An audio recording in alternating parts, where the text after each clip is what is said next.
오늘은 민주적 자본주의 위기라고 하는 책을 가지고 얘기를 좀 해보겠습니다. 이 책은 마틴 울프라고 하는 영국의 경제학자, 미국에서도 활동을 많이 했습니다. 미국에서도 활동을 하면서 이제 뭐 10년 전 미국에 있었다고 그래요. 주로 이제 영국을 본거지로 해서 경제 평론을 하시는 분 같습니다. 그래서 이 책이 작년 2023년도에 출간이 되고 우리나라 말로는 올해 2024년도에 번역이 됐습니다. 여기서 이제 눈에 들어오는 개념은 우선 위기라고 하는 개념이고 그 다음에는 데모크라틱 캐피털리즘이라고 하는 말입니다. 민주적 자본주의. 이 말은 일반적으로 많이 쓰는 개념은 아니에요. 그런데 이 책이 나오기 전에 마이클 로박이라고 하는 유명한 가톨릭을 종교로 가진 학자인데 이분이 1982년도에 민주적 자본주의의 정신이라고 하는 책을 냈습니다.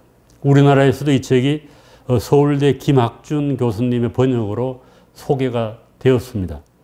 그런데 이제 우리가 흔히 이제 우리나라에서는 자유민주주의와 시장경제라고 하는 말을 씁니다. 그런데 그 조금 이 정치체제하고 경제체제를 독립적으로 이해를 할 때 주로 자유민주주의와 시장경제라는 말을 쓰는데 마이클 로박이나 이 마틴 울프 같은 경우는 그 두 개념을 하나로 합친 거예요. 그래서 민주주의적 자본주의라고 하는 말을 썼어요. 이때 물론 이제 데모크라틱을 민주적이라고 번역을 하는 것도 될 것 같아요. 민주주의보다는. 그래서 민주적 자본주의나 민주주의적 자본주의 같은 말인데 우리가 이제 민주주의라고 말을 할 때는 이것이 마치 무슨 자유주의라든지 사회주의라든지 이런 것처럼 하나의 정치 이데올로기라고 생각을 하는데 원래는 국가의 체제를 얘기할 때 민주주의라고 하는 말이 민주정의라고 번역하는 게 더 정확하다고 얘기를 합니다. 그런데 우리나라에는 이점이라고 하는 말이 안 붙어 있음에도 불구하고 이 말을 민주주의로 번역을 해서 그냥 민주주의로 통용이 돼요. 이제 그럼에도 불구하고 민주주의는 정치 체제를 의미하는 개념이기 때문에 자유주의라든지 사회주의나 이런 개념하고는 구분이 되는 개념입니다. 이 두 개가 이렇게 같은 범주에 속한 개념은 아니라고 볼 수가 있습니다. 그래서 마이클 로박은 이제 자기가 사용하는 민주적 자본주의라고 하는 개념을 민주주의적 체제와 시장과 물질적인 자극의 바탕을 둔 경제체제. 그러니까 시장 플러스 이 물질적인 자극이라고 하는 말은 사람들이 인센티브에 반응한다는 하는 얘기입니다. 그래서 이거는 그 시장 경제의 가장 기본적인 것을 전제를 하고 있습니다만은 공산주의 같은 경우는 그걸 또 인정을 안 하니까. 그래서 자기의 이익에 따라서 반응을 하고 경제 활동의 목적이 정신적인 걸 추구하는 것도 있겠습니다만 가장 기본적으로는 자신의 어떤 그 경제적인 부나 재산을 더 확장하려고 한다. 그래서 어떻게 보면은 이 시장 경제는 인간의 자연스러운 경향, 이기심을 전제로 하고 들어가는 체제다. 이제 그런 말입니다. 그래서 자본주의에서 그걸 가지고 비판하는 사람들이 많죠. 인간이 물질적인 존재만은 아니다 이렇게 비판합니다만, 그러나 기본적으로 보면은 이 자본주의 체제는 시장 경제 체제는 인간의 어떤 그 물질을 향한 욕망, 그것을 인정하고 들어가야 된다. 이렇게 얘기할 수가 있습니다. 그리고 이제 그 다음으로 얘기하는 것도 재밌는 게 이 두 개 플러스 다원주의적이고 자유주의적인 문화 도덕이 필요하다. 이 세 개가 이제 하나가 되었을 때 완전한 데모크라틱 캐피털리즘이 된다. 이런 의미로 이제 마이클 로박은 썼습니다. 그래서 이 두 개만 가지고 안 되고 문화 도덕도 중요하다는 거죠. 이게 일종의 넓은 의미의 민주주의와 시장 경제의 베이스가 되는 그런 문화 아니면 도덕이 있어야 된다. 이제 이런 얘기를 했는데 이 마틴 울프는 그 얘기는 하지 않고 있습니다. 마이클 로박 얘기는 하지 않고 이제 자기 나름대로 현재 서구의 자유민주주의와 시장 경제 두 개를 합친 개념을 데모크라틱 캐피털리즘이라고 하겠다. 이제 이런 얘기를 하고 있습니다. 제일 처음에 한국어판 서문이 나옵니다. 요즘은 좀 살아있는 경우에는 되게 이제 써주죠. 한국이. 위상이 좀 높아져서 그런지 모르겠습니다만은. 이건 마틴 울프 소개입니다. 1946년생이니까 지금 뭐 나이가 70대 후반이라고 봐야죠. 그래서 한국 어판 서문을 이제 쓰면서 제라펜이 나오는데 이게 목차입니다, 목차. 전체가 4장으로 되어 있고 각각에 이제 몇 개씩 붙어가지고 10절, 10개의 절로 되어 있습니다. 그래서 이 목차를 보시면은 뭐 대체적으로 이제 이분이 하려고 하는 이 얘기가 들어가 있습니다. 자본주의 민주주의에 대하여서 두 개의 관계를 얘기하고 현재 자본주의 민주주의 양쪽에다 문제가 발생했다. 그래서 자본주의 민주주의를 개혁을 해야 된다. 뭐 이런 얘기를 하고 있습니다. 개혁이 실패하게 되면은 어떻게 될 것인가 이런 불길한 어떤 예감, 그리고 역사의 갈림길이라고 하는 그런 말을 사용을 했습니다. 그리고 재밌는 건 이제 한국어판 서문을 쓰면서 한국에 대한 이 얘기를 하고 그 다음에 이제 이 본문에도 보면 한국 자주 등장을 합니다. 이래서 한국이 성공을 했다. 그러나 이제 이 책 보면 도표가 여러 개가 나오는데 데이터를 토대로 해서 만든 거죠.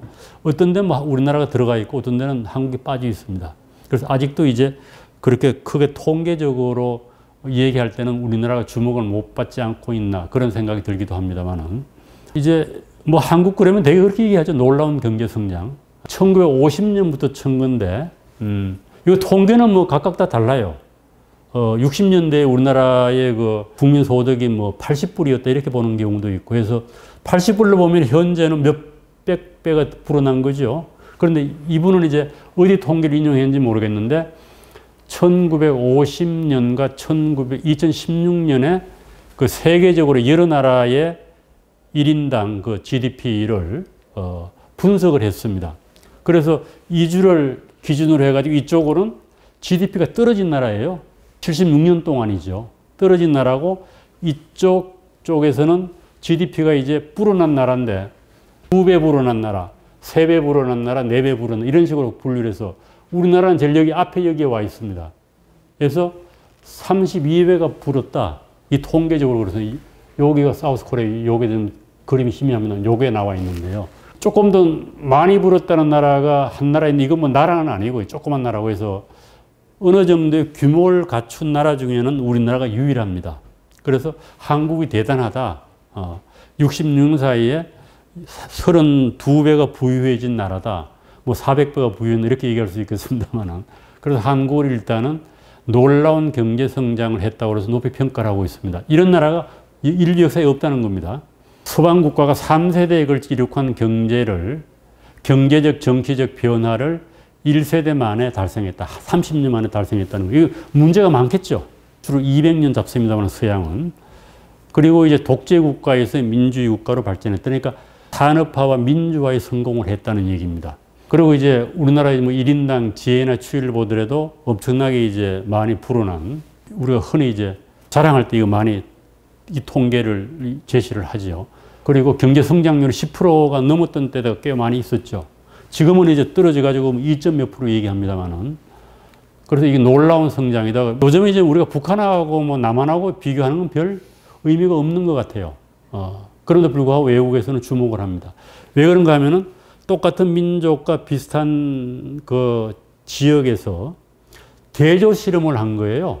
한쪽은 소련이 들어와서 북한이라고 하는 나라를 만들고 한쪽은 미군이 들어와서 자유민주주의 국가를 만드는 공산주의. 그래서 이런 경우 사실은 이게 실험이 힘든 거죠. 인위적으로 하려고 해도. 그래서 이 두 나라를 비교를 해서 엄청나게 차이가 나죠. 남한하고 북한. 또 이 책에 보게 되면 대만하고 중국, 그 다음에 동독과 서독 이런 비교가 나옵니다. 그래도 가장 크게 편차가 나는 게 남한하고 북한입니다. 그리고 한국 및 G7 국가 1인당 명목 총지하에서 한국이 많이 따라잡은 거죠. 미국이 뭐 7만 3천 불 정도. 22년 통계입니다. 세계에서 나온 통계예요. 국민 총소득 구매력으로 보면은 우리가 일본을 앞섰다고 얘기를 하죠. 국제적으로 보면 대단히 높이 평가할 만하다. 그리고 민주주의 지수도 2023년도에 167개국 중에 한국은 완전한 민주주의 범주에 속합니다. 전체적으로 22위, 8.09를 받아서 22위고 북한은 165위입니다. 1.08. 그래서 북한은 뭐 민주주의 국가가 아니니까 그렇게 얘기해 볼 수가 있습니다. 그리고 이 군사력도 뭐 대단하죠. 물론 핵무기하고는 비교가 안 됩니다만은 핵무기가 없으면은 군사력이 별로 의미가 없다 이렇게 얘기하는 사람도 있습니다만은 통계적으로는 우리나라가 5위 정도 됩니다. 그리고 미국, 러시아, 중국, 인도는 핵무기가 있는 나라죠. 중국도 있고 북한은 36인데 이제 핵무기를 가지고 있다. 뭐 이렇게 볼 수 있겠죠. 이거는 최근에 나온 세계은행의 보고서입니다.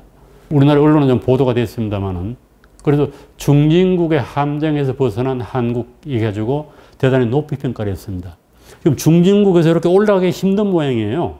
그래서 성장의 슈퍼스타다 한국이. 통계가 세계은행에서 나온 자료입니다.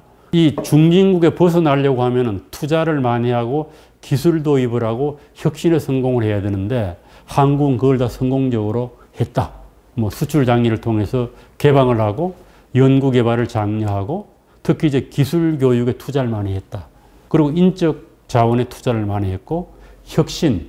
그리고 우리가 이제 외환위기를 일종의 우리로 보면 되게 어려웠던 시절이라고 얘기를 합니다만은 우리나라 경제가 외환위기를 통해서 혁신을 했다고 얘기를 해요. 한 번 이제 점프를 했다는 얘기겠죠. 망할 건 망하고 외환위기가 경제적으로 일종의 약이 되었다. 이제 이렇게 보는 것 같습니다. 그리고 이 책에 보게 되면 고소득 국가라고 하는 말이 많이 나오는데 이 고소득의 기준은 상당히 애매한 것 같아요. 세계은행에서는 14,000불 정도로 잡아요. 고소득 국가, 하이 인컴이라고 그러는데 그리고 어떤 때는 25,000불 잡는 경우도 있고 여러 나라를 이렇게 나눌 때 이렇게 4개 범주로 나누는 것 같아요. 아주 못 사는 경우. 하루에 뭐 1.5달러로 사는 나라. 고소득국에 이제 90년대에 우리나라가 올라갔죠. 60년대부터 우리나라가 가장 못 사는 나라의 단계를 다 밟은 거예요. 이런 나라는 없습니다, 역사적으로. 그러니까 한 세대 만에 아주 최빈공국에서 고소득국으로 올랐다. 뭐 이래서 이제 세계은행도 주목을 하고 중진국 국가들이 이제 이 얘기하는 한국을 봐라 이런 얘기를 하는 거죠. 그렇다고 해서 한국에 문제가 없는 건 아니에요. 그래서 한국의 이제 문제점을 지적하고 있습니다. 이렇게 잘했는데 앞으로 이렇게 잘 나갈지는 좀 의문이다. 마틴 울프가 지적하고 있는 게 시간당 평균 생산량이 OECD 회원국 평균보다 20%가 낮다. 생산량이 옛날에 높았는데 지금 낮아진 거예요. 생산성이 떨어지고 성장 잠재력이 대단히 감소했다. 그 다음에 지적하고 있는 출산율 저하 얘기합니다. 지금 세계적으로 가장 낮죠. 1.0도 안 돼가지고 0.7 얼마인가 그러죠. 이것도 세계적으로 주목하고 있는 현상인 것 같아요. 왜 그래 갑자기 떨어졌지? 그 다음에 민주주의 후퇴. 이거는 뭐 선진 민주국가나 모든 민주국가가 이제 겪고 있는 문제입니다. 이제 여기에 이제 집중적으로 오늘의 이제 그 관심을 둡니다. 마틴 울프가. 출산율 저하도 선진국의 일반적 경향이에요. 그럼에도 불구하고 한국은 대단히 유별나다. 제가 자랄 때만 해도 뭐 산하 제한을 막 켜가지고 하나만 나와 잘 기르자면 이런 거 했잖아요. 하나만 놓쳐라고 얘기했는데 그거 참 앞을 못 내다본 거죠. 그래서 이제 세계은행 보고서도 한국의 문제점을 지적하고 있습니다. 성장률이 계속 떨어지고 있다는 거죠. 2020년 이후가 2%대고 아마 2030년에는 이대로 가면은 1%대로 떨어질 거다 이런 얘기를 합니다. 그래서 세계에서 가장 심각한 저출산 고령화. 올해도 이제 우리나라에 65세 이상이 1,000만 명이 됐습니다. 1,000만 명이 돼서 고령화도 큰 문제죠. 성장 활력을 회복하기 위해서 필요한 게 뭐냐 그랬더니 노동, 교육, 연금 계획을 해야 된다는 거예요. 이 계획이 지금 안 되고 있죠. 윤석열 정부가 들어와서 저거 계획을 하겠다고 그랬는데 다 지지부진한 것 같아요. 노동, 교육, 연금 이 전부 저항이 심한 거죠. 그리고 정쟁의 일상화. 맨날 쌈박질만 한다, 이 국회에서. 그 다음 국가 부채가 증가하고 있다. 이거 뭐 문재인 정부 때 국가 부채가 증가한다고 우리가 많이 비판을 했는데 윤 정부 들어도 똑같습니다. 국가 부채가 매년 늘어나고 있습니다. 이런 것들이 이제 세계은행 보고서가 이 얘기하는 한국의 문제점. 이거는 뭐 마틴 울프가 이 얘기하는 것하고 상당 부분 겹치기도 하죠. OECD 주요국의 자살 사망률, 이 한국이 가장 높아요. 10만 명당 22.6명으로 나와 있고 그리스 같은 데가 3.9명입니다. OECD 평균이 10.6명이에요. 왜 자살을 하는지 모르겠어요. 젊은 사람도 하고 늙은 사람도 하고 뭐 잘 나가던 사람들도 하고 골고루 자살을 해요. 연예인도 하고 뭐. 그래서 이거 물론 연구를 해봐야 되겠죠. 그래서 이거 좀 심각한 문제다. 생명 경지 사상인지 아니면 우리가 자살하는 분들의 심정은 알 수가 없죠. 그래서 그걸 무조건 나쁘다고 얘기할 수는 없을 것 같습니다만은 사회적으로 많은 관심을 쏟음에도 불구하고 자살률이 상당히 높습니다. 갈등 지수가 대단히 높다. 통계로는 2016년 통계를 보면은 멕시코, 이스라엘 다음으로 높습니다. 한때는 이제 빈부격차에서 빈부 문제를 두고 사회적 갈등이 강하다고 얘기했습니다. 요즘은 뭐 빈부 문제보다는 남녀 갈등, 성별 갈등, 그 다음에 이제 또 이념 갈등, 이런 것들이 대단히 강합니다. 세대 갈등까지 포함이 되고.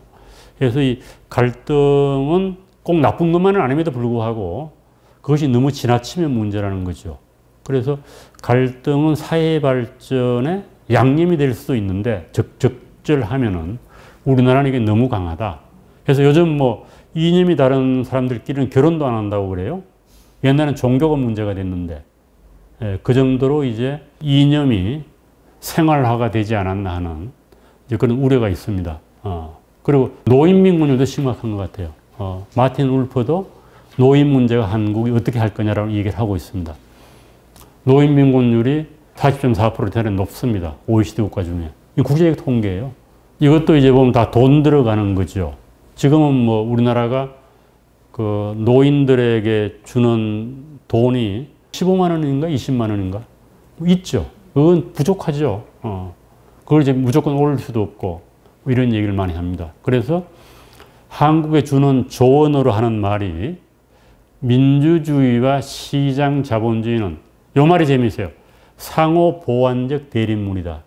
두 개는 대립물임에도 불구하고 무슨 관계에 가야 된다. 보완 관계에 가야 한다. 그래서 이 마틴 울퍼는 결혼에 비유하고 있습니다. 이 결혼이 지속돼야 되는데 어렵다.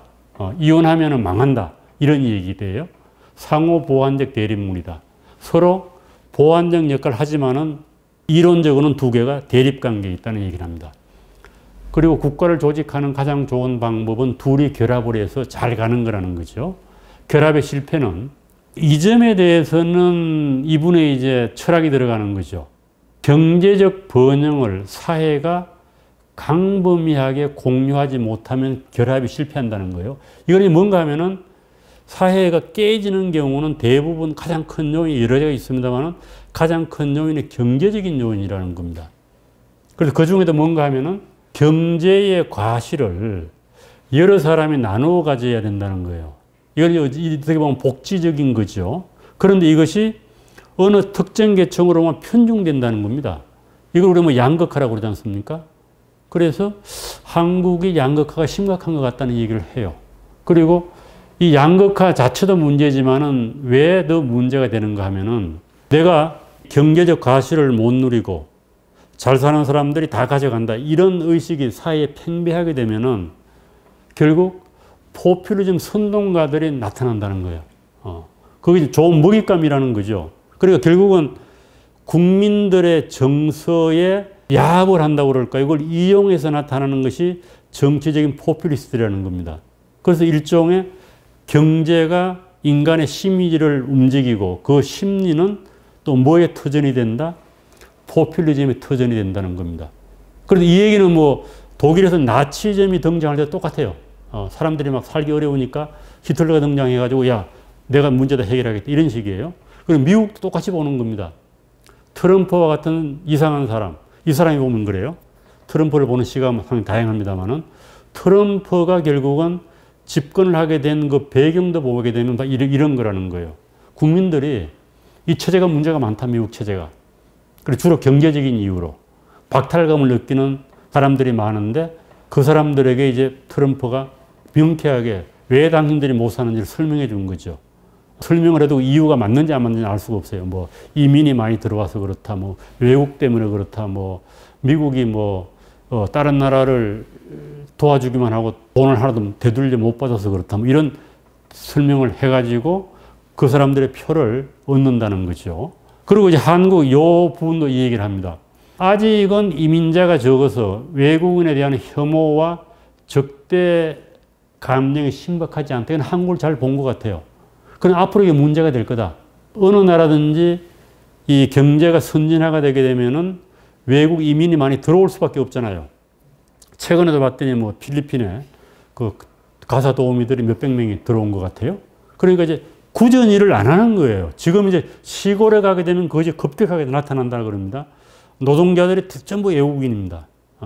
뭐 양계장을 해도 전부 외국인들이 하고, 소위 말하면은 옛날에 3D 업종이라고 하는 거 있지 않습니까? 그거가 전부 외국인이 담당하고 있어요. 지금 뭐 외국 노동자가 몇백만 명 들어왔다고 그러잖아요. 우리나라에. 그래서 한국이 앞으로 이제 불가피하게 이민자들을 받아들일 수밖에 없을 것이다.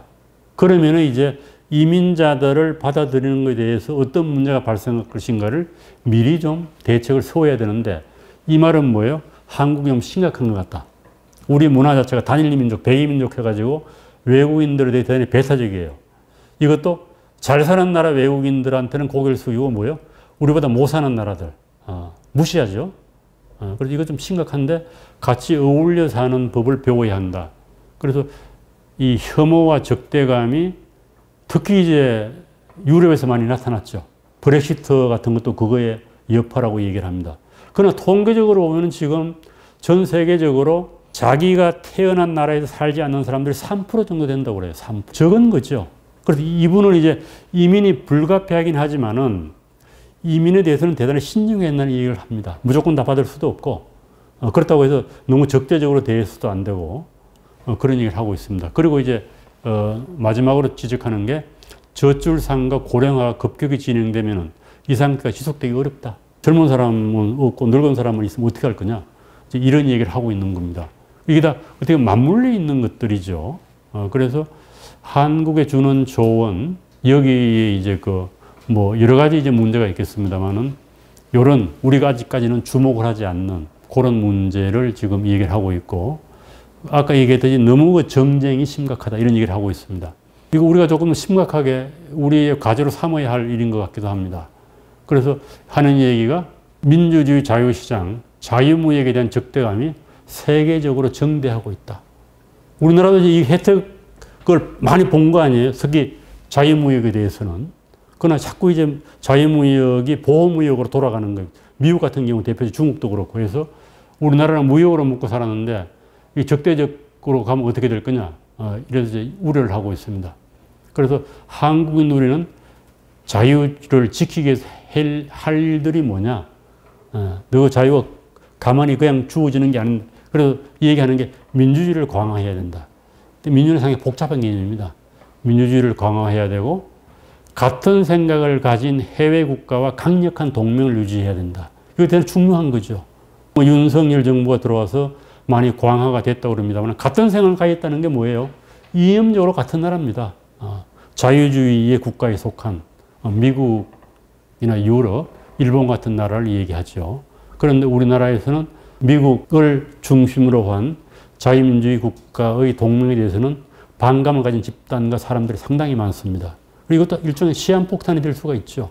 그래서 이런 이제 이 얘기를 하고 있습니다. 그래서 마지막으로 돌아가서 보면은 결국은 이념을 지키는 거다. 이렇게 볼 수가 있습니다. 그래서 마틴 울프가 멀리서 봐도 한국을 상당히 조금 정확하게 본 게 아닌가 하는 그런 생각이 듭니다.